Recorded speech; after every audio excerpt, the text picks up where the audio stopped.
Josh O'Connor chomping on a pastry with sugar all over his mouth is like one of the sexiest things I've ever seen on film. Hello friends, family, sworn enemies. Welcome back to my channel. My name is Deans and today we are talking about movies. Specifically, my top 10 favourite movies of the year 2024. Now a quick disclaimer before I begin. I live in Australia and our films are a little bit delayed. They come out a little bit later than in other countries. Our release dates run on slightly different train tracks. So if a movie came out in Australia in 2024, even if it came out in another country a year or 2 years prior, I'm including it in this list. Now, before I get into these top 10 films, I do want to call out my honourable mention, the Elphaba in the room. What a transition. Oh my God, amazing. My honourable mention is Wicked. Wicked is great.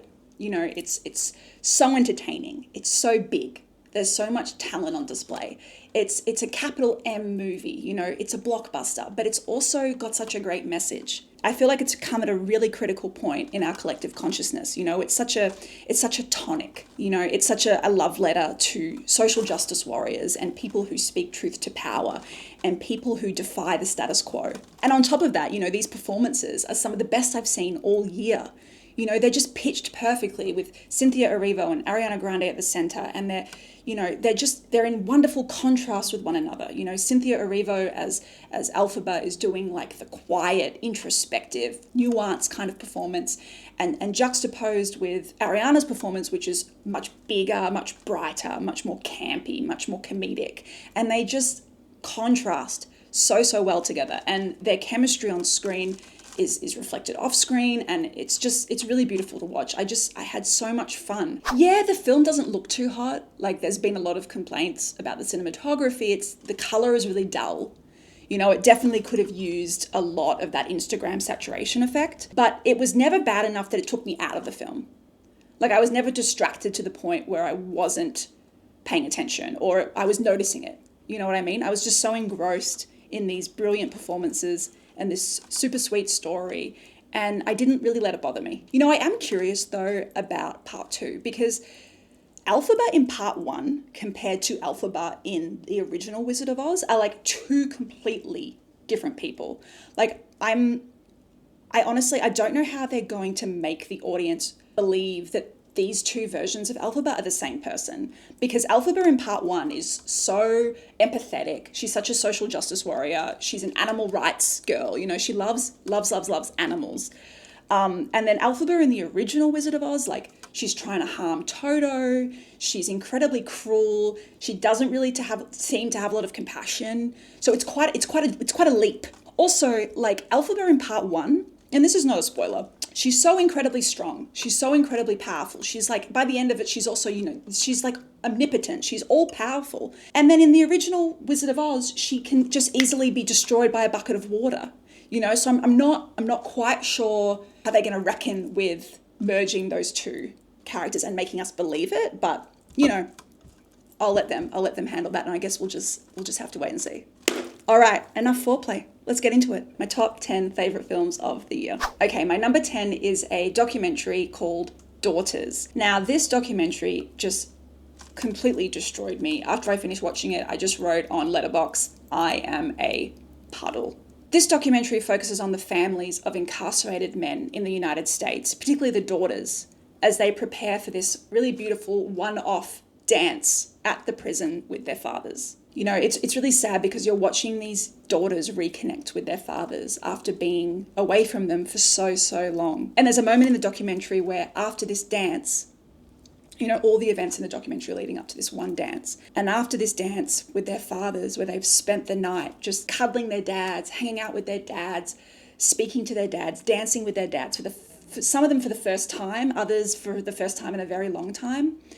It's really devastating because you know that they're inevitably going to be separated and not going to be able to see their dads again for a very long time. And it just breaks your heart. I feel like a lot of storytelling that centers on incarceration and these like prison industrial systems don't often focus on the families. And it was really affecting to see what having a father and a husband in prison does to a family, and particularly a daughter. I just thought this was a beautiful, touching documentary, a real love letter to fathers and daughters, and I just want every father and their daughter to watch this film. It's really, really beautiful. Next up at number 9, we have It's What's Inside. Now, this is probably the most fun movie on this list. It is such a delicious treat. You know, this one's for the plot twist fiends. Honestly, this film has more plot twists than the 2024 presidential election. For those of you who don't know what this movie is about, it's basically a single location thriller that follows a group of friends who are all celebrating the upcoming wedding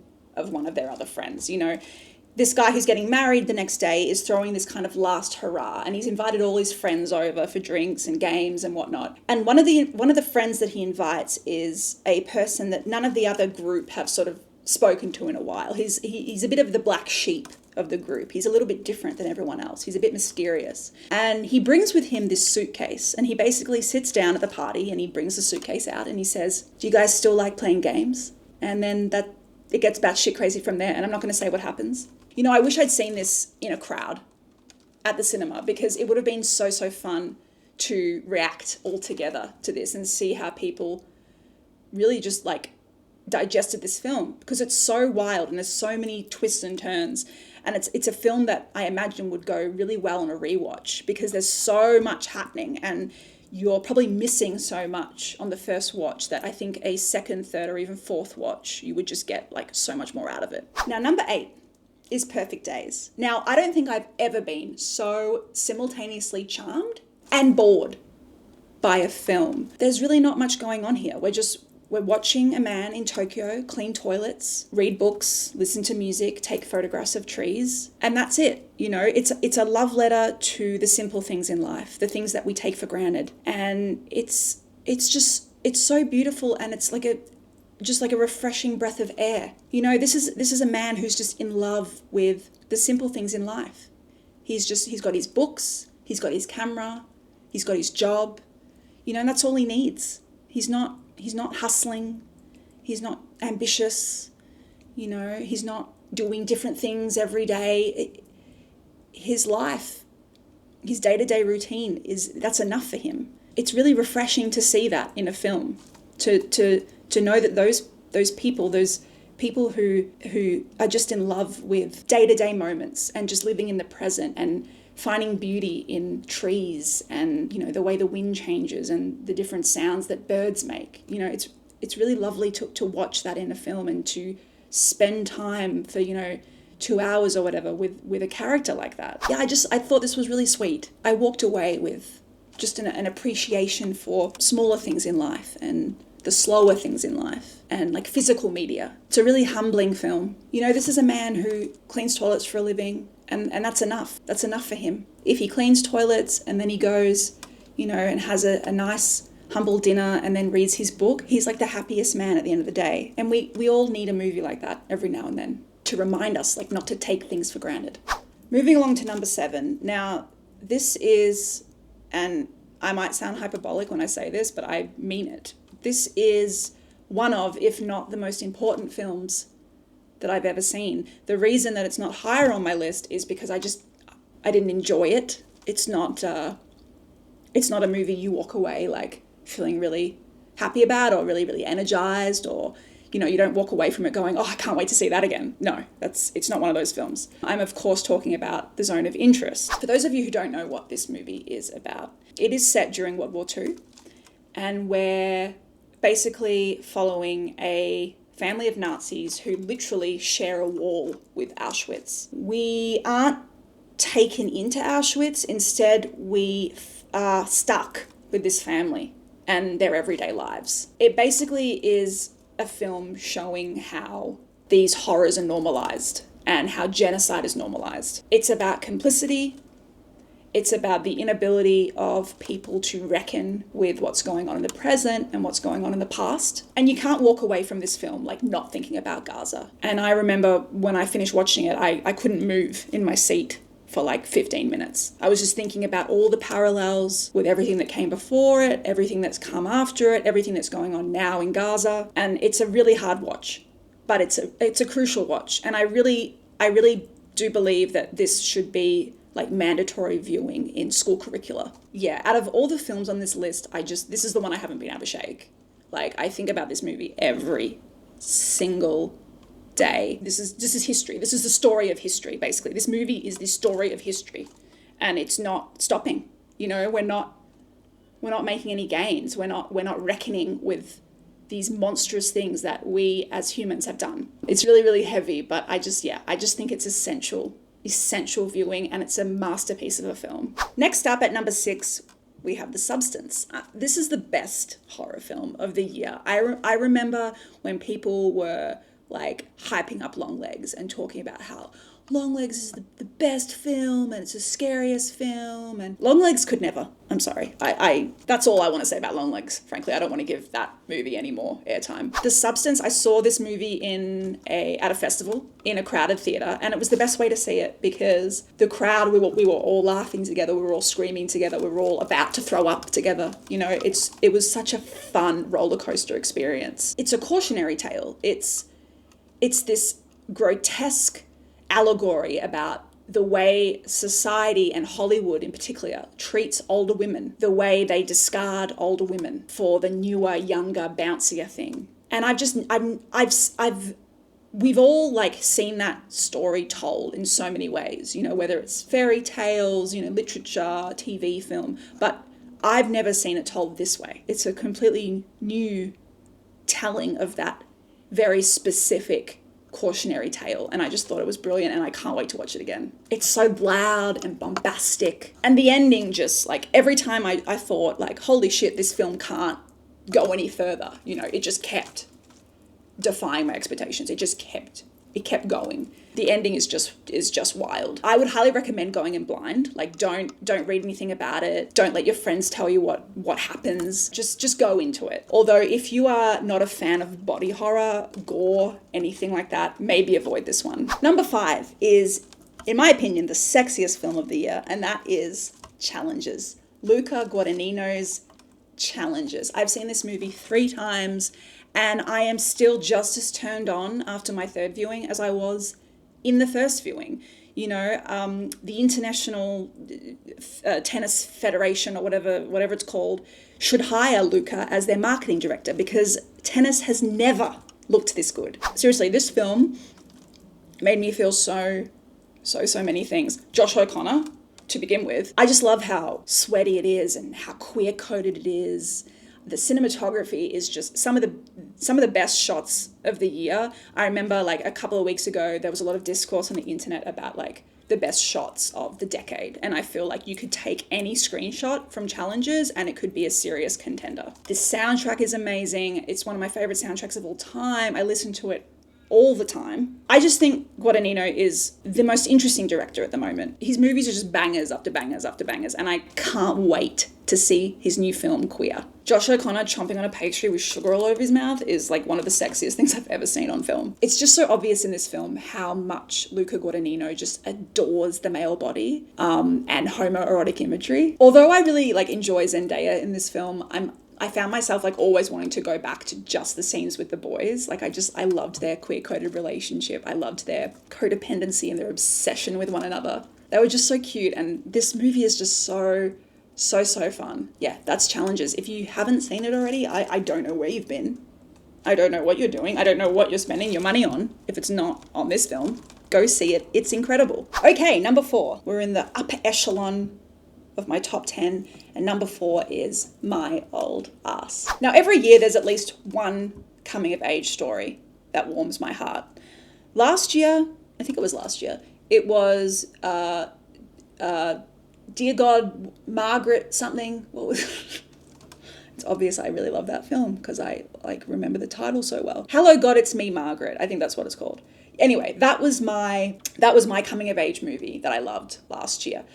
This year, it's My Old Ass. Now, originally, I was a little bit dismissive of this film because, you know, the conceit is it's about a teenage girl who, like, takes mushrooms or something and has a trip. And she's visited by her future self, who comes back to give her some sage wisdom and advice for the future. And when I heard that, or when I read that, I was like, oh, you know, it's a bit young adulty for me. You know, nothing against young adult stories. It's just not my cup of soup. I was like, oh, you know, bit of magical realism, bit of young adult. It kind of just sounded like a story that I've heard a million times. You know, like future self comes with a warning or foreboding, or comes with advice and changes the trajectory of her young self's life. You know, I was just a bit like, oh, you know, it just sounds a bit silly. It sounds a bit juvenile. But then I read that Aubrey Plaza was going to be in the movie. And I love Aubrey Plaza. I think she always makes really interesting choices. So that perked my interest. So I watched it, and I couldn't have been more wrong. This movie is so beautiful, relatable, and it's interesting, it's unique, but it's so moving and touching, and it not at all tropey like I was expecting it to be. What I also was really surprised by was how funny it is. It's led by Maisie Stella, who I think this is maybe her first film. I could be wrong, but it's definitely I've never seen her before. And she blew me away. She is such a star. I felt the same watching her like I did when I saw Margaret Qualley in Once Upon a Time in Hollywood, or when I saw Jenna Ortega scream in X. I know she's going to be a star. So much charisma. I'm really looking forward to the projects that she chooses moving forward, because I just think like her natural charisma, it felt effortless with her. It felt like she wasn't even acting. She was so witty and charming, and I wouldn't be surprised if the director and writer Megan Park, if she based the character on Maisie's real life persona, because she was so natural in the role. It was incredible. It's also honestly my favorite Aubrey Plaza performance since Parks and Rec. It's the most grounded I've ever seen Aubrey play a character. You know, yes, she's her sarcastic self, but she's not doing the Aubrey shtick, you know, like she's actually kind of really grounded and relatable and more nuanced. She's playing a more nuanced character than I've seen her play before. And it was really lovely to watch. I want her to do more roles like this. We're in the top 3. All right, let's get into it. Number 3, Sing Sing. This movie, this is a movie where I started crying like pretty early on and I couldn't stop. This is about a group of men in prison who form a theatre group in order to allow their fellow inmates to express themselves in a safe space. It's a way for them to hold on to their humanity, to be vulnerable, to find a kinship and a connection and a way of expressing themselves in front of other men. This movie is so beautiful. Coleman Domingo, who plays the lead character, just gives this incredible performance. And apparently all of the men, maybe barring 2, are actual former inmates. Like they're not actors, and they're all incredible. I was just blown away by the talent on screen. Our society makes it so difficult for men to be vulnerable with one another and to be candid and open, to talk about their insecurities. And this movie is saying the complete opposite. It's saying that it's absolutely okay for men to be vocal about these things. It's absolutely okay for men to cry. It's absolutely okay for men to hug one another and be vulnerable and express themselves through song and dance and theatre. And I just think every man needs to see this. It's just really, really, really tender. Number 2. Honestly, number 2 and number 1 on this list are interchangeable. It just kind of depends on the mood I'm in, depends what day it is. But today, my number 2 of 2024 is Robot Dreams. For those of you who don't know what this film is, it is a Spanish animated film that is based on a graphic novel. And it's got no dialogue.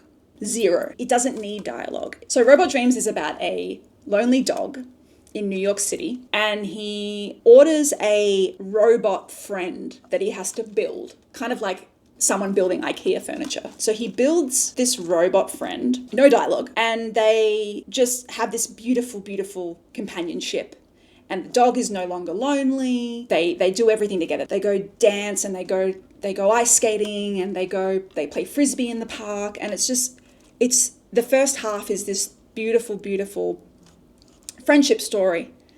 And this is not a spoiler, so don't worry. And then kind of maybe like a third of the way through or something happens and the dog and the robot are separated. And the latter half of the film is about them trying to find one another again. And when I finished this movie, I just kind of sat there crying. I remember saying, like, I think this is a new favorite film of all time. This and my number one are now in my top 10 favorite films of all time. I think this is my favorite animated feature since Monsters, Inc. If you're looking for something to watch with your family over the holiday period, don't watch Zone of Interest.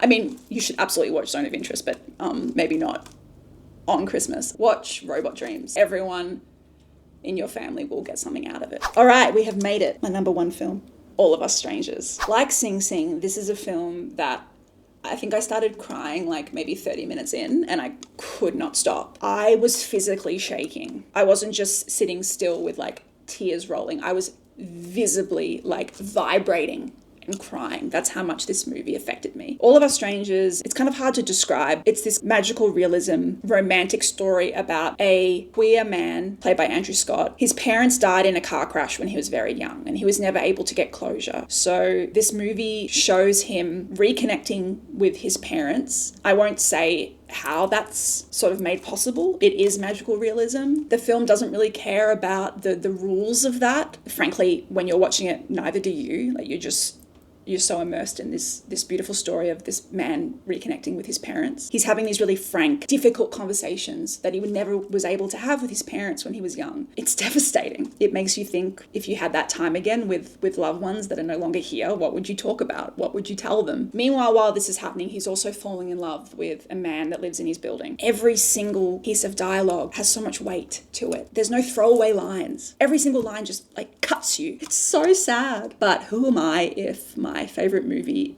does not include an emotionally debilitating ending? You know, that's my kink. Yeah, All of Us Strangers, hands down, my number one. Tomorrow it could be Robot Dreams, but for most of the time this year, it's been All of Us Strangers. And there she is, my top 10 favorite films of the year. Quite a sad list, quite a bleak list. Some happy ones in there, some fun ones in there. What did you think? Thoughts, comments, complaints? Let me know in the comments. Let me know what your favorite film of the year was. I had fun making that one. I had fun talking about those films. I will see you guys in the next video. Mum, I love you. Thank you for watching. Okay, bye guys.